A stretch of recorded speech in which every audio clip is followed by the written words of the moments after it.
People are pushing themselves to the extreme in order to achieve peak physical fitness. A lot of people turn to sports supplements to give them that extra boost. But at what cost?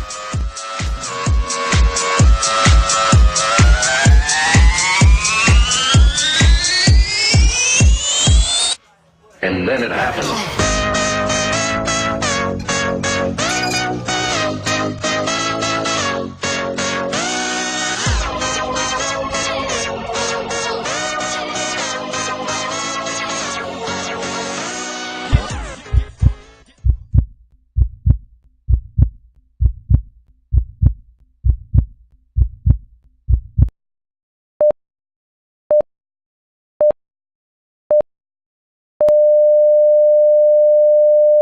Hundreds of people attend a funeral to pay respects to Claire Squires, who died running the London Marathon. The 30-year-old hairdresser from Leicestershire collapsed near St James's Park on the final stretch of the course. Claire Squires collapsed and died here on the final stretch of the London Marathon. Claire died after taking sports supplement Jack 3D. The supplement market is hugely profitable and continues to grow alongside our obsession with body perfection.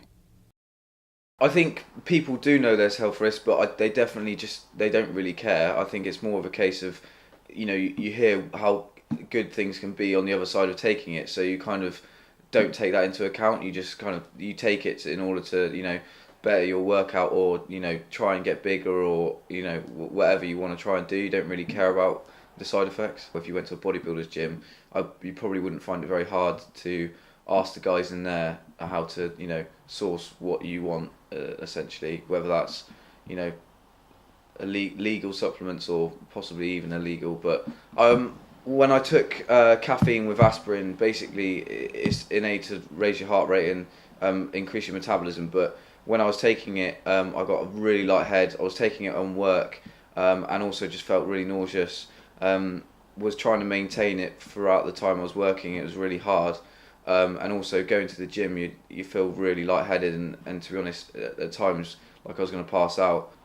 When I took, I think it was beta-amphetamine, it's a pre-workout, substance, and it is quite strange because you get the tingles all over your skin, all on your head. Every time you touch your skin, it's kind of like pins and needles. You feel even itchier. It is quite a strange feeling. And then also as well, I guess there's with both of them is the struggle to sleep at night. Sometimes, you're taking things that are raising your heart rate and it's really kind of tough. I'm just about to go into a shop in North End Road in Fulham, which we've been made aware is still selling banned supplements.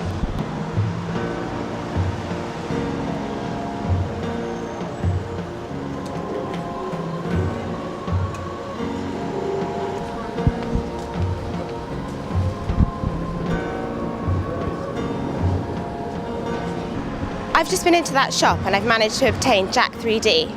Despite it being banned, the owner was happy to sell it to me. He even told me that it was banned himself, and he admitted that someone had died from taking it, although he said that I was likely to be fine because I looked very healthy. Jack 3D contains DMAA, which can increase the heart rate to dangerous levels. This chemical has now been banned by the Medicines and Healthcare Products Regulatory Agency. Other supplements like alphamine, which have the same effect, are still widely available. The Institute of Optimum Nutrition in London is a charity committed to nutrition education and promoting the health of the general public. Their performance nutritionist is concerned over the unclear regulation surrounding these products. Food supplement regulation is a complicated beast, actually, and there is now legislation that's been imposed from Europe. So there's the Food Supplements Directive, for example. That at the moment, the problem with the Food Supplements Directive is it really specifically only covers vitamins and minerals, and I think it will be widened out, but it's quite complicated. So everything else tends to fall under Food Supplements Directive, but it's fairly loose in terms of its requirements for other supplements. A lot of things fall in what's called the borderline between a food supplement and a medicinal herb, and this is where people try and argue that things are found in food, and so therefore it's a a food product rather than a medicinal herb. Many sports supplements are coming to the market containing ingredients that are either untested or just plain dangerous.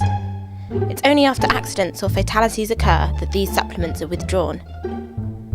But where does the blame lie? Who has ultimate responsibility for the regulation of supplements?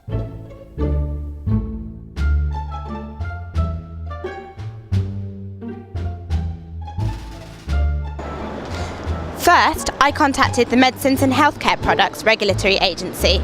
They told me they were only responsible for medicinal products and I should contact the Food Standards Agency because supplements come under food law.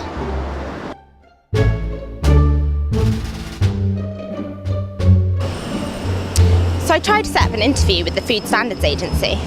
They told me it really wasn't their area and I'd been sent on a wild goose chase. According to the FSA, supplements are medicinal. They told me the regulators I should be talking to were the Department of Health or MHRA. I rang the Department of Health, but they told me it wasn't their area. Again, they sent me back to MHRA. Regulators can't decide if this is a foodstuff or a medicine. This is a problem because borderline products are hard to regulate.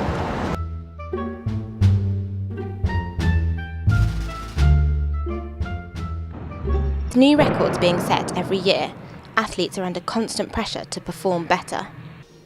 Training at such a high level makes supplements an important part of a professional athlete's diet. But can supplements help us increase our fitness? Or do we simply not know enough about what we are taking? I don't think the public knows a lot, educational-wise, about the supplements they're taking. More or less, it's more of a case of monkey see, monkey do. And what one person sees, they think it's good for them, it's not necessarily good for you because our systems operate differently and we respond differently to different substance. As I said, everybody wants to be the next Arnie. It's not really going to happen.